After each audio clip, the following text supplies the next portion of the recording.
Okay, guys, so we're going to get started. We have a really, really special guest on tonight. Today is Monday. By the way, we do the same Zoom call, same time every single week with our whole agency. We try to get a lot of special guests on, you guys, agencies who have grown faster than we are, producers who have done what we want to do, and all we can do is soak up and learn from them. We do have Isaiah Tatamy on with us tonight, you guys. He's one of the fastest growing agencies, agency managers in the whole company, in the whole country, of FFL Elevate. Just let him pour into us and take everything he has and try to implement it into your life. But remember, at some point, he was right where every single one of you is, where I am at one point. So I'm really, really excited to get him on. So thank you so much for getting on with us tonight. I'm beyond excited and beyond grateful for you to get on. You've done so much, been someone I have looked up to since day one. For anybody who's new on this call and maybe doesn't know your backstory, can you give us like the quick background on, who you are, how long you've been with FFL, how you found the opportunity? Yeah, absolutely. Thanks, Marissa, for having me on for sure. So yeah, guys, quick backstory on me. I'm clearly nobody special at all. Grew up in Salt Lake City, Utah.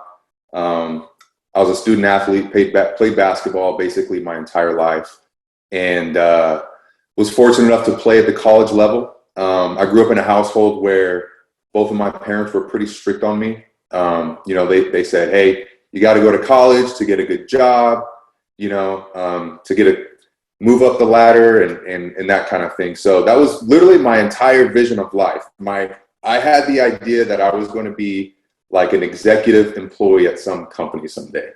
And so that's what I did. I got my degree, which wasn't that great, and went the corporate route. So I was in the corporate world for about 3 years. I worked at a trucking company. I managed a bunch of crazy truck drivers.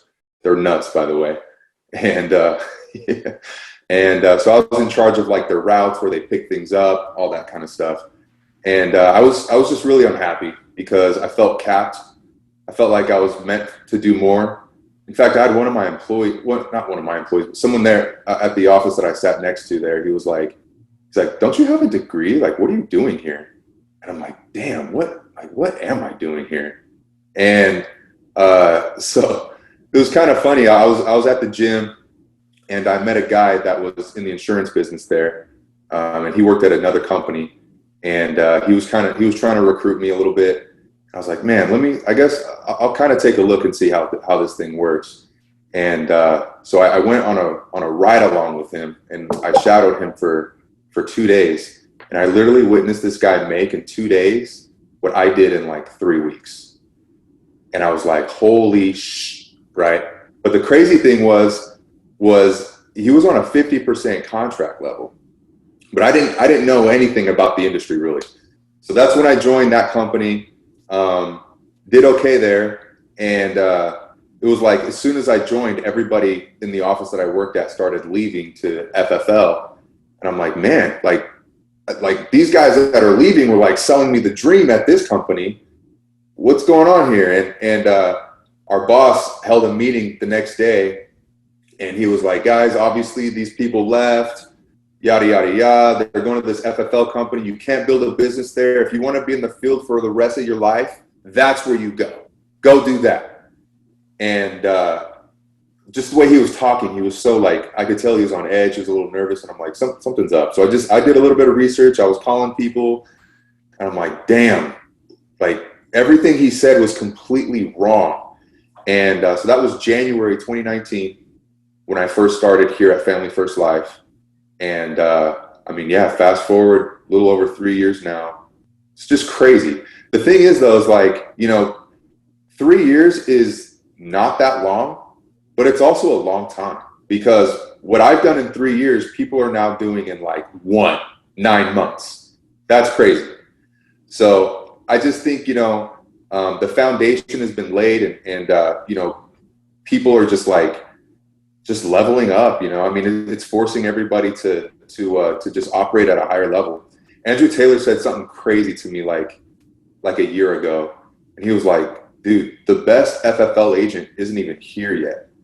And I was like, that's probably so true, So yeah, enough about, that's my backstory there. That's crazy. I love it. Well, a lot of like amazing things is, and one of the things I want to hit on is like, you know, you were a college athlete. I went the same route. Like I was like, I have to go to college. No one in my family went to college. So I was like, I have to go, I have to go, I have to go. And then you come out of college, you're 50 grand in debt and you're like, you know, working for $20 an hour. You know what I mean? Like I was the same way. But I think what's crazy about that, Isaiah, is like you said at the beginning, and I want everyone on this call, especially if you're a new agent, to hear this, or maybe you're interested in the opportunity, is he's like, I wasn't anything special. Like I didn't know anything about insurance. I didn't know anything about sales. I was doing truck driver routes. Like it's not like he had anything that you guys don't have, right? So it's like there's so many excuses to make in the world about, well, this guy had that, this guy had that. Like we didn't. Nobody did, you know? And there's so many more people out there that were just like us. And it's crazy about the companies too, because it's like they, you know, I've heard that a lot, Isaiah, from people who did come from other companies. It's like they literally recruited me over to FFL because they were talking so much trash. So that's crazy. Yes. Okay, perfect. So I want to talk about, because I talked to you a little bit earlier, and you talked about how as you came on, you maybe were like pretty uncomfortable and you had a little bit of a slower start. And so I think a lot of agents on this call right now are kind of where you were at. Like they're sort of like 1 foot in, 1 foot out. What changed from you? Like when did it change? And what would you say that like you were doing then when you were really uncomfortable versus like what you're doing now? So yeah, you're absolutely right. I was not one of those guys that came here and banged out, 50, 60, 70 grand right away off the get go. I was, even still am kind of today, was always an introvert a little bit, kind of shy to talk to people. So even at my last company, we're same thing, kind of doing face-to-face sales. And I was nervous doing that. And then coming here, it was really uncomfortable for me as well, because I had to step outside of my comfort zone, and buying leads was uncomfortable as well. So no sales experience, super nervous, already an introvert. I'm like, I don't know if this is for me, but hey, it's either this, I give this a shot, or I can go back. That's what I tell agents all the time. It's like, you have to remember your why you started here, because there's going to be days where you're going to do really, really well. And there's going to be days where you're not going to do so well. And on those days where you're not doing well, you have to remind yourself, why did I start here? What's the reason why I'm doing this? And mine was, I wanted to do something that somebody in my life has never been able to do. And Family First Life is that opportunity for me. So yeah, Marissa, I definitely had to get uncomfortable. I'm going to go on a little tangent here. Is that okay?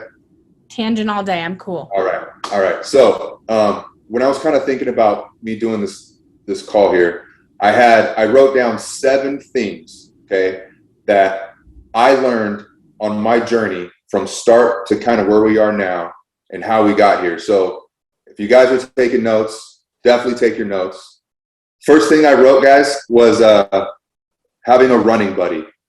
Okay, when you first start here, I think everybody should have a running buddy, 100%. My running buddy is a guy named Jordan Pryor. I started with him, and the reason why having a running buddy is so crucial is because now you don't have to just prove that this works to yourself. You've got to prove it to somebody else, and it's going to make you get good really, really fast. Because when you have somebody who's calling you and asking you questions, you've got to supply answers. And now you kind of taken on a leadership role without like not necessarily being a leader right away. So this helped me tremendously because, again, I was responsible for myself and also for Jordan. We were calling each other. We were holding each other accountable after every appointment.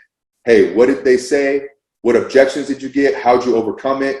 So guys, this was a way that we were able to get good really, really fast and learn the sales part, okay?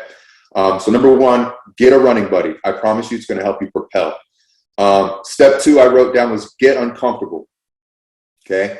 So for me, I had to get really, really uncomfortable with leads and with clients as well. This was a big one for me. I would say, like I told you a little earlier, just kind of being a little bit of an introvert. When I would go through my presentation, and clients would tell me, hey, Isaiah, this was so great. Thank you so much. Thanks for these quotes. We'll call you next week and let you know which one we want to go with. I was that guy that was like, I know what I need to say right now, but it just comes out. I'm like, okay, let's talk next week. And guys, that hurt me so much because I knew what I had to do, but I just had to force myself to get uncomfortable. And it cost me a lot of money doing it that way. So challenge your clients, challenge yourself. You know, I saw like the top producers here were buying like $1,000, $1,500, $2,000 a week in leads. And I was not doing that. I was scared to do it, just literally scared because I didn't trust myself that I would get sales. So once I started challenging myself and saying, screw it, like what's the worst that can happen? I break even, is that the worst? And once I started doing that and challenging my clients, my sales I started selling more people. And I started getting better, and I started getting better and better, and it kind of started getting into this snowball effect, right? So with that, getting uncomfortable, having a running buddy, I think if you do those two things, you can get yourself to sales manager. That's not that hard. You and one other person can do that. Andrew always told me, your agents will do half of what you do. So if I sell 40 and Jordan does 20, I'm a sales manager. Next thing I wrote down here, you have to sell a minimum of 30K a month. Minimum. Okay? And guys, that's really not that hard. And a lot of people go, okay, oh my gosh, I have the whole month of January, I have to write 30K in a month. That's a lot. It's not much. You guys break it down, go back, like, what's the word I'm looking for? Operate it backwards so you can know how much you need to write daily. So what I did was I have a calendar I have right next to my room, and I wrote down every single field day I was going to be in the field that week. If I had something that I had to do and I couldn't run that day, I X'd it out, but I planned my month a month ahead, right? So I was like, let's just say I had 18 field days for the month. So I know I need to get 2 sales per field day. How am I going to get 2 sales per field day? Let's operate that backwards. Me, I have about a 50% close ratio. So if I need 2 sales, that means I need to do 4 presentations. If I need 4 presentations for me, I need about 7 appointments because I know 3 of them are going to no-show. So just operate it backwards. It's really not that hard. So I started doing that on a monthly basis, and my business was super, super easy to track. And I knew if I didn't hit my goal, it was really easy to see like where it went wrong. Oh, I just didn't dial enough on this day, right? I was only running one type of leads, and then when that wasn't working out too well, now like I'm screwed now. So run everything: internet leads, social media leads, direct mail. You got to have a diverse lead flow. I would also say to that too is having a relationship with the lead vendors is important. I was able to get like super close with a lot of these guys. I could just call them up. Hey, game time. Can you get me? I have a new agent in this area who needs leads. Can you hook me up? Yeah, I'll put your lead on priority status, whatever. Even relationships with like FFL staff, Sasha, Tiana. Like I was that guy that was sending them gift cards. Like, hey, Tiana, thank you so much for everything you do. Here's a $30 gift card to Starbucks. I also have a question about something. And like, they're more than willing to, building that relationship, guys, I promise you is going to help you. So that helped me tremendously as well. Okay. 4th thing I wrote down here is hire everybody in your warm market. Literally everybody. And you can't be scared to post on your social media. If you want to build a business here, you can't be scared that you're annoying people on your social media. That was my mistake when I first started. I was like, I don't want to spam all my friends because they're just going to unfollow me and people are going to be annoyed of me. And I had to learn really, really quickly, I'm not doing this for them. I'm doing this for me. So I was promoting like crazy. If I had a good field day, I broke it down. I was very realistic, very transparent about what it looked like, the good days, the bad days. I did like a documentary thing where like I literally was just like, hey, I'm going to just record my entire day, what it's like, the day in the life of an FFL agent. I did that a lot. I had terrible days, and I had like people in my DMs like, dang, dude, how do I join this? How do I do this? Like, guys, the power of social media is huge. So I was super, super active on my social media and hired everyone that I knew. Okay. Now, what I say there is like when you hire, if you do those things, you hire everyone in your warm market. There's not one person on this planet that cannot convince me you cannot get to senior sales manager with you and everyone in your warm market. You can't convince me, because all it takes is like 4 or 5 producers and yourself and you're there. So Family First Life will brand a logo for you. You can display it everywhere. Yeah, logo season. So guys, you don't have to like do all this crazy stuff to get to that point. You and your warm market can get there. Another thing I started doing as well, because I was at this point, I was kind of nervous to spend money on recruiting, like with staff and like ads and things like that. So I was doing like cold market recruiting, but for free. So I was joining like a bunch of job groups in Facebook. So you guys can, I don't know if you guys have seen that anywhere, but like Las Vegas job board, Arkansas job board, whatever it was. I added like myself to every state, and I was posting in there about FFL. And I had people like writing me, hey, I'm kind of interested in this. I'm kind of interested. But guys, where I got the most traction, and still am today, is LinkedIn hiring. And the reason why is because you can target a specific person in a specific area. You can see their background.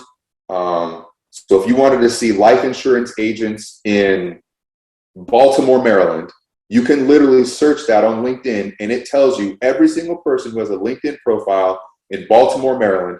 I was adding every single person on this list and sending them messages. And I was getting responses. People were hitting me back.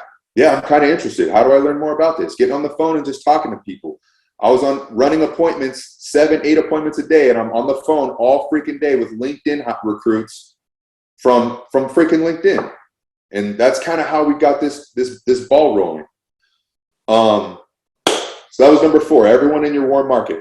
Hope you guys are following me. Everyone following me? Drop a 2 in the chat if you're following me. 2? Awesome. Cool. All right. Next thing I wrote down on here was hire quality staff. Quality staff. Okay. So guys, I was really cheap at first, and I hired like a bunch of people in the Philippines because I was like, oh, I can pay them freaking $7 an hour to do all this stuff for me.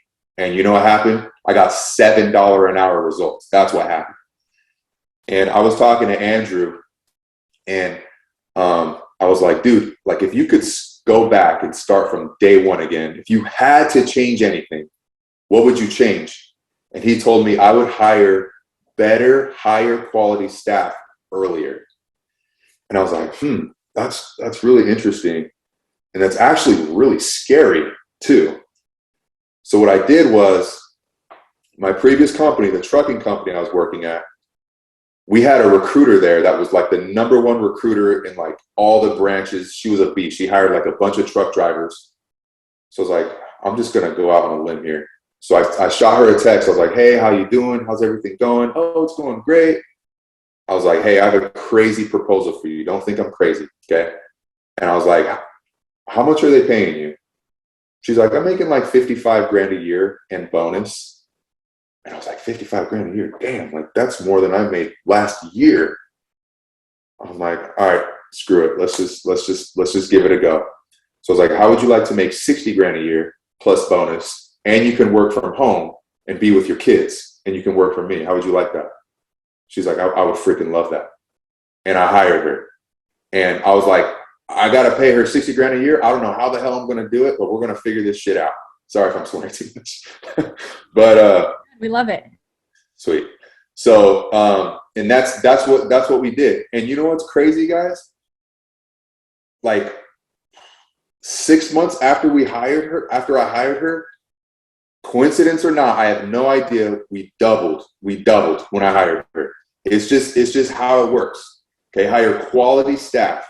Now I get asked a lot too, is like, okay, Isaiah, what exactly do you look for in a staff?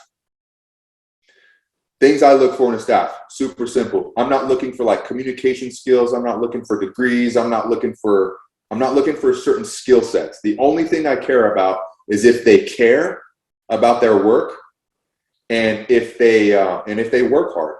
because all the other stuff, I can teach someone how to do data entry. I can teach someone how to get someone on the phone and recruit. I can teach that, but I can't teach passion. I can't teach someone who values their work, and I can't teach work ethic. So, and that's been my entire model, is pay staff really, really well. So I have 3 staff now. They all make 60 plus grand a year plus bonus. And I mean, the results are just obviously paying dividends for sure. So I don't have to worry about the recruiting department. I don't have to have my hands in it all the time because I'm not stressed about it, because I know they're doing a really, really good job. And they want to work hard for me because they know I take care of them as well. So that was a big thing that helped us tremendously, and that kind of pushed us forward. So guys, everything that I've said so far, you hire quality staff, you will get to VP, vice president, 100%. You will. And you keep doing everything that you're doing. Okay. Number sixth thing that I wrote down was stick to the basics. Okay. And this is where I struggled the most, guys, was at VP. And the reason why, when I look back on it now, is because I was trying to get too creative. I was trying to this is when I started implementing all this automation. Okay, so I'm going to have the recruiter hire them, then I'm going to have this staff onboard them. And then I just didn't have to touch it, because that was my idea. I'm just going to make this system where they just come in and they're just pumping out writers. And that's not what got me to the place I was at that point, was not automation. And I had to learn that really quickly. Yeah, guys, trying to do all this automation and not getting your hands dirty, it hurt me. So I had to go back and get my hands dirty. And another thing that I found too was we started doing a bunch of ads. We were on Indeed, we're on Craigslist, we're doing Facebook ads, we're on ZipRecruiter. Guys, all these things work. They really do. But they don't work as good as warm market recruits, and they don't work as well as social media recruits. I promise you. And I don't know how to say this without offending anybody or saying something that's wrong, but there's a difference between somebody who's always looking for a job, right? Who's applying for all these jobs on Indeed, ZipRecruiter. That's a specific kind of person that's always looking for the next job, as opposed to someone who's not necessarily looking for a job, and then they get presented with something that's really freaking cool. There's a big difference between the two. And social media and LinkedIn outreach was where I was getting the most results. Yeah, we were getting a bunch of recruits in, and people were writing, and some people were falling off. But I was when I look back at the agency, when I look at everyone as a whole, a bunch of these agents are coming from warm market hires and LinkedIn and social media outreach. So I stopped trying to spend so much time and so much money in this area, because this was easy. Just throw some money at it and recruits will come in. The other one took work. I had to post, I had to outreach. It's a little bit more work. I had to get my hands dirty. And I realized doing that is where we started growing again. And that's kind of when we started getting out of that VP race right there. Hopefully this is helping you guys. So that's what I found there. Okay. That's number 6. Last thing I wrote down on here, guys, number 7 is serving others. Okay. Now, getting back to the basics and getting our hands dirty, we got to executive vice president. You will get there for sure. It's just being consistent and going day in and day out. But I feel like what got us to board member was when it wasn't about me anymore. This is great. The money is fantastic, but it's not about me anymore. It's about John, who is literally going to lose his house in 3 months if he doesn't make money. I need to get this freaking guy paid, right? And there's just a weird thing too about, Sean is really big on, giving back and donating to the Dream Center. And guys, I was never a person that did that because I kind of grew up not with a ton of money, but I grew up in a household that had okay money, but like I wanted to hold all my chips because I've never made money like this, so I was scared to let go, right? And when I realized that helping others and getting rid of it, it comes back tenfold. It's the weirdest thing. I don't know how to explain it. It just does. Guys, I was hanging out with Sean for a couple days, and what was crazy was I literally witnessed this man just give so much money. Just like the most simplest things, like a waitress, like $300 tips. He gets a haircut, $200 tips. When I first saw that, I was like, this is freaking crazy. Who the hell would do that? But guys, I don't know. I don't even know how to explain it. If you guys believe in God or if there's a supernatural power out there, but when you put others first, I promise you, it comes back tenfold. It's just the way it is. And I learned that. And now that, again, guys, now that it's not about me, it's about just giving back to others on the team is what was able to get us to, to board member, $1 million a month. So hopefully that helped you guys. Hopefully you guys wrote down those 7 tips. But that's what I've learned in the 3 years that I've been here, guys. So hopefully if that was able to shorten some of the learning curve for any of you, that's what I've got. That was amazing. That was amazing. Everybody should have took notes. I took notes. And I think, Isaiah, what you say, like especially number 7 about serving others, it's like giving back. And like you said, it's going to return to you tenfold. I think that's huge. But it's also like with your agents as well, right? Like if you can understand what this is going to be, and it takes away, like I used to do the same thing as you, Isaiah. Like I would get weird about recruiting and posting, and I don't want to tell my family, I don't want to tell my friends, but it's like, if you put everything about serving others and then like all that pressure of recruiting will be off your shoulders, because every time you post on your Instagram or every time you post on your story or every time you talk to somebody, it's going to be about how do I help that person make money? And you're not going to feel weird about it anymore. How do I help that person change his life? How do I help that person? How do I help that single mom take care of her kids? How do I share this opportunity from a place that's like, it's not that moment when it's not about growing your team and growing your agency and let's get money and things like that.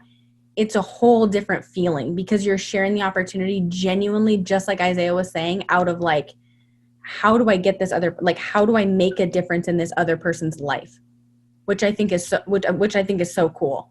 It's like my favorite part about the business. And you don't realize almost when you're brand new that you're going to get to that point. And then it's like, once you get to that point, Isaiah, correct me if I'm wrong, but it's like, you're like obsessed.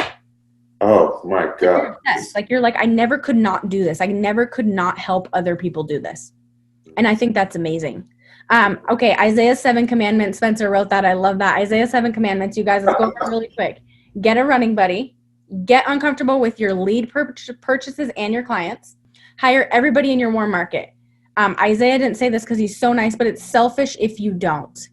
It's selfish if you don't. If this opportunity has changed your life and you don't tell somebody else, especially your family, your close friends, it's selfish. Number 5, hire quality staff. Isaiah, I did exactly what you did. How little can I get away with paying somebody? How little can I get away? What can I do? The people in the Philippines, same things as like what, how do I make this work in my favor? It doesn't work like that, you guys. If you are going to be cheap, for lack of better terms, your business is not going to grow. It's like you said about Sean, like cheap people don't give $200 tips for haircuts or $300 to the waitress or $300 to the valet when you park your car 2 times in an hour. Like it's crazy. Cheap people don't do that. And that's why we've been able to explode. Higher quality staff.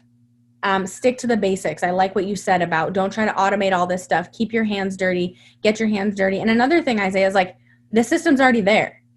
Like Isaiah just told us exactly what to do. It works. So it's like, why try to change it? Why try to reinvent the wheel? I know it's like Grady always says, like, stop bringing your Honda to the Ferrari shop. Like we have it figured out. FFL has it figured out. Just do what everyone is telling you to do. It's not complicated. And number 7, you guys continue to serve others. Isaiah, I think that is, again, they're all important. 7's also a good number. It's a very lucky number. So I think that's amazing. Now, Isaiah, I want to ask you about one thing before we get off, because I don't want to overshadow anything you said, but one of your strengths is that you also recruit a lot of people from other companies.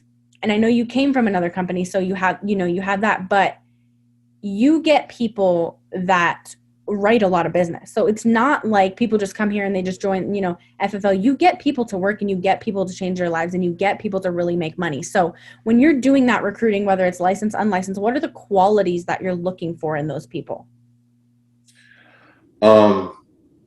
That's a really good question. I felt like I learned a lot about other companies, honestly, from LinkedIn, just because I was targeting all these different companies on there. And when I started getting on the phone with people, I was kind of learning about the pros and the cons about their specific company. That way, when I was able to talk to the next agent from there, I kind of already knew the things that they were struggling with. But as far as like qualities that I'm looking for, I would say, something that I'm not looking for. Okay, when I get on the phone with somebody and they act like a freaking know-it-all, like, oh yeah, I know, and like one of my biggest things is like when I'm talking to somebody and then they just like cut me off, like, oh yeah, I knew that, I know that, or oh yeah, I did that. That's just like somebody who's gonna just always be full of excuses. Yeah. So I want somebody who's humble, who actually wants to change their life, and somebody who's willing to learn. Not some know-it-all who comes over here is, I've got 30 years of sales experience and let me show you how it's done. Like I don't want to talk to any of those people.